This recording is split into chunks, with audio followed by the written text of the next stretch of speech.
What prompted you to make this Instagram post in the first place? Um, I knew that I'd been working on a workshop called Love and Trauma, the Trans Experience, that was going to be in association with the Trans Visibility March on DC. And I was trying to get some attention. And so I intentionally, well, actually, the order of events was I saw a video of a young man, which many people saw, Maurice Willoughby.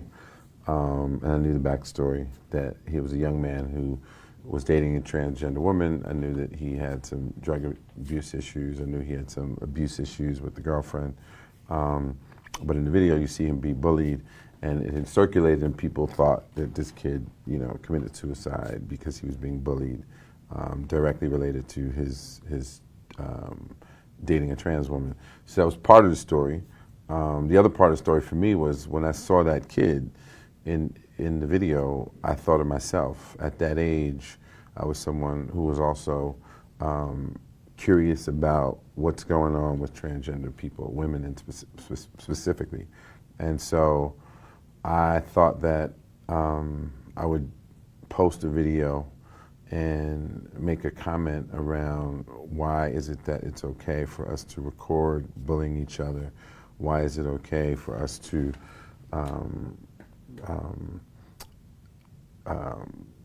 disregard each other because of our choices?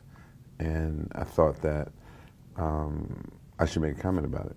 And I know that a lot of this conversation about black men and trans women also sort of extends into who is murdering these people, right? So over the years, I've posted about these things. Transgender women being murdered. I know it's black men. I know that black men aren't being accountable for each other. And I thought that I would take a calculated risk of putting my masculinity in question.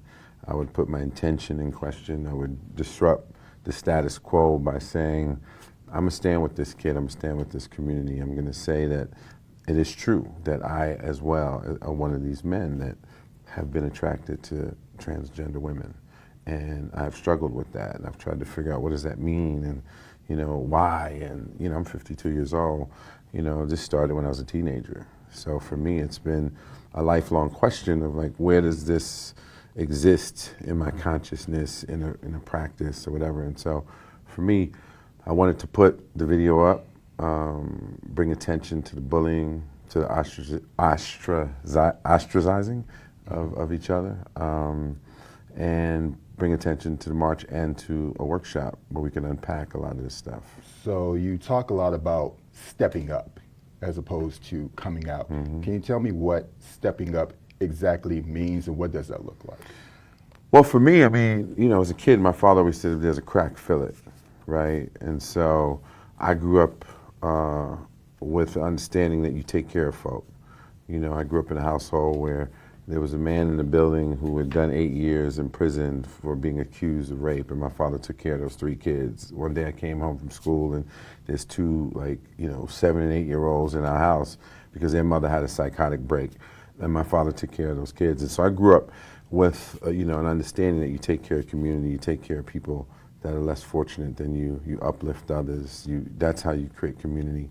If you are blessed, then you be a blessing to other people. And so for me, stepping up is about, looking at the lens of this conversation of the transgender community. Someone who grew up in New York City, someone who went to school with transgender kids. We're right here in Times Square. And so, I went to school not far from here. There were transgender kids at school, particularly coming up in the performing arts. There were kids who we would call now fluid that were trying to figure it out. I went to school with Octavia St. Laurent, who was in the movie Paris is Burning before she transitioned. So my experience with the transgender community goes back for decades. And so someone who has seen people suffer, people who can't get jobs because of their gender identity or get kicked out of the home and they're homeless or drug addicted as a result of that, and then, or they're on the street selling themselves and then they get arrested, then they have a record, and that cycle of abuse, for me, I knew that if a black man like myself that has represented intentionally and authentically, and we'll get back to the authentic part, but authentically, I know that my presence in the culture has meant many things. I know that when I arrived on the scene as a cop, that influenced people, that influenced fathers, right? I was a young father on a television show. So I know the history of who I've represented in the culture. And I know that it takes someone like myself to stand up and make some noise about an issue that no one is actually paying attention to. And so stepping up for me was, taking a stance and just saying, I'm here, I'm here to represent you. I'm here to fight with you. To open up the aperture so people can see your humanity. I'm a storyteller. I know that I have things in the pipeline I've been trying to do for years. Octavia, for folks who don't know, do yourself a favor, watch the movie Paris is Burning, and you'll meet my former classmate, but who's no longer with us. And it's been a desire of mine for a long time to stand with the community and tell these stories because they're fascinating stories. They're fascinating individuals that I know, both trans men and trans women. Now there's more transgender kids I've had an opportunity to meet and their parents, and I just feel like it's a community that's been shitted on, and I'm glad that I put something out into the world where it's not a movie, it's not a TV show, but I said something as Malik Yoba that shook the world. Literally, I've gotten communication from people all over the planet, and that's powerful. That's powerful. Even though there's like nonsense and noise that came with it and a lot of confusion that came with it, I just know what my purpose is, and my purpose has always been to service before self, always. And so that's essentially so I definitely want to kind of get into some of those things, right? So since creating these posts, you received a mixture of support and criticism. More on a more serious note, a trans woman by the name of Mariah Lopez Ebony wrote a Facebook post in which she accused you of soliciting sex from her as a minor at ages 13 and 16 years old. So what do you say to that allegation? I say that,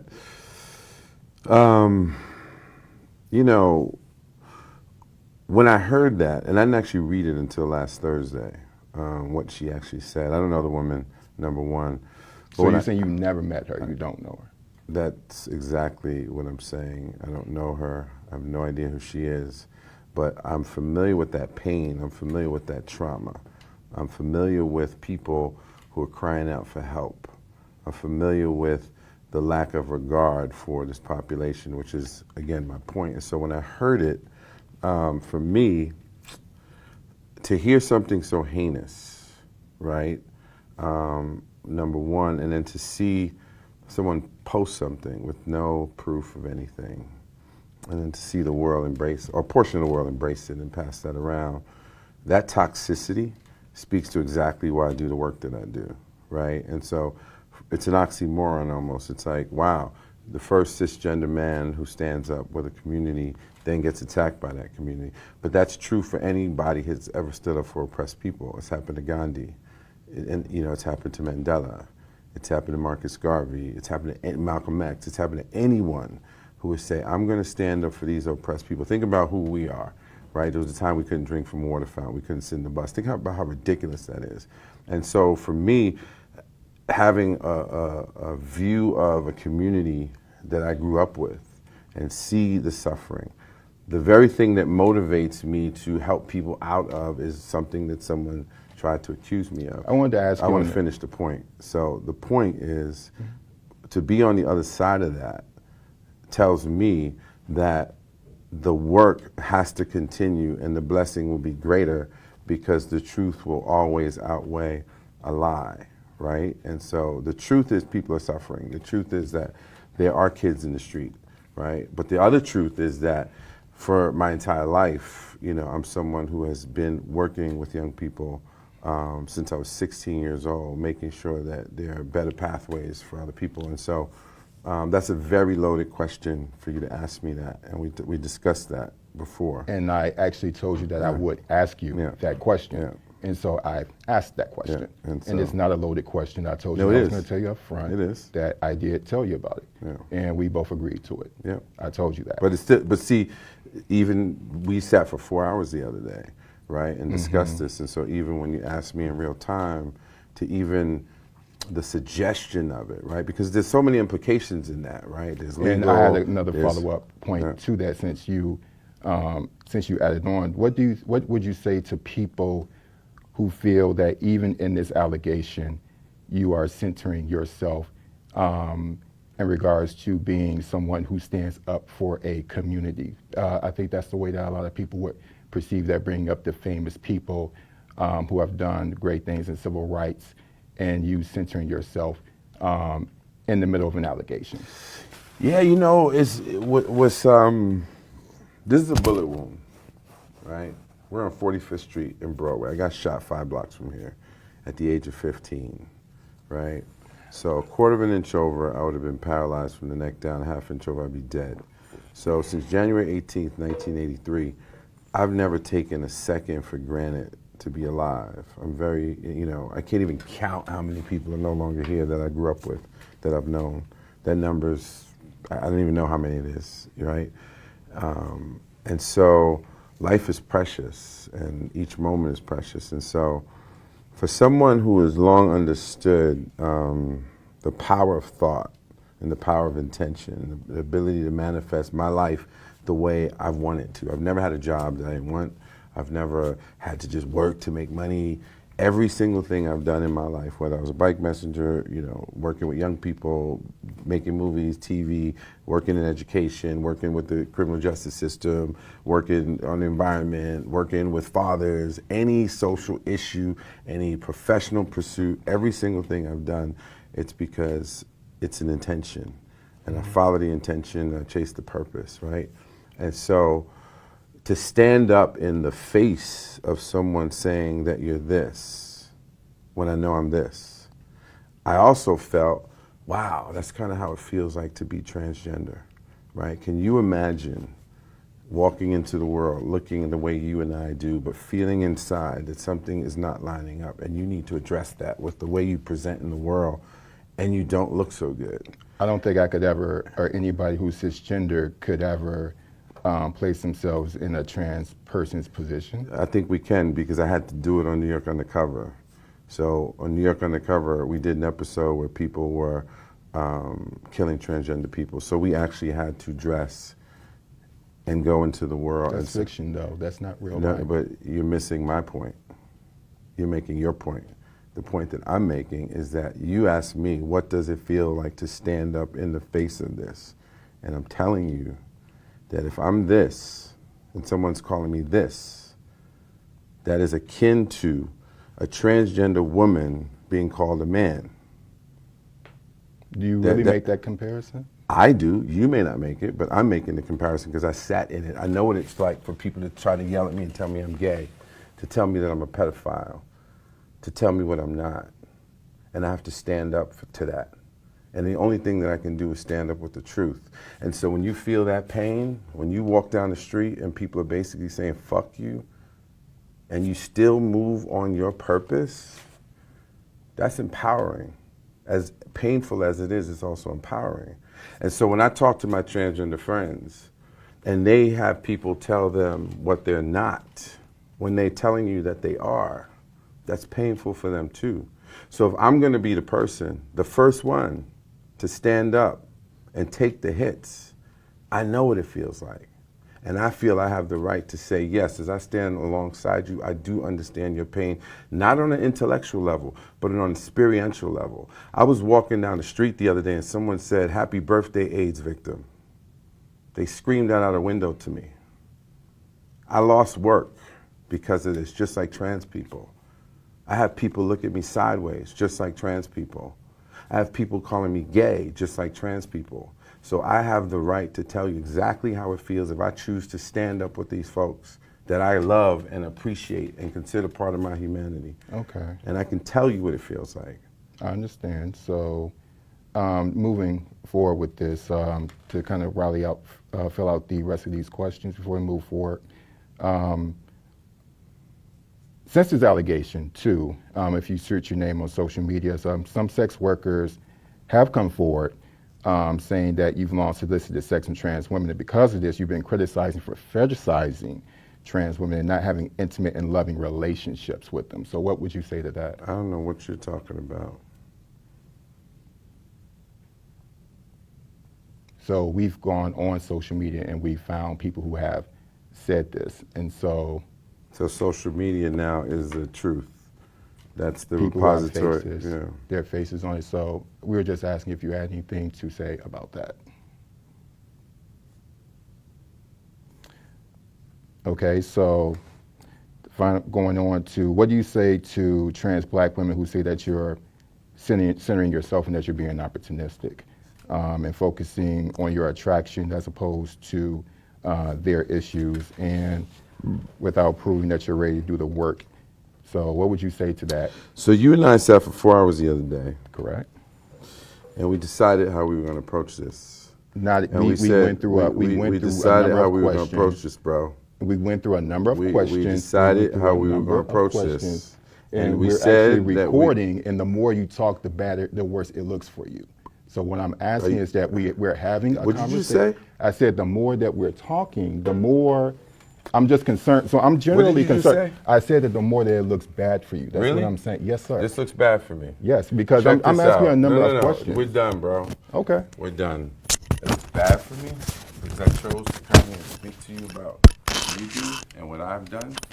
It looks bad for me. It's a setup. I don't like this. Okay. We said that we were going to focus on policy. And we said did, and we said also, we're and we gonna and focus we on also, community. and we And you also stand on said, allegations, and homie. we and I we don't also appreciate said, this at all. and no, we had a No, conversation I about a don't wide appreciate range of this things. shit at all, homie. Questions did feel like they not. I don't. This is not what we They're fucking not discussed for honest. 4 fucking hours. You They're want to say not- allegations, homie? Okay. The fuck is wrong with you? It's starting to just. The fuck is wrong with you? There We are. sat for 4 Yeah, fucking we hours. did We sit- sat Okay. for 4 Okay, fucking okay, hours. We did okay, sit for okay. hours. Yeah, we passed it. We sat for 4 Okay. fucking hours.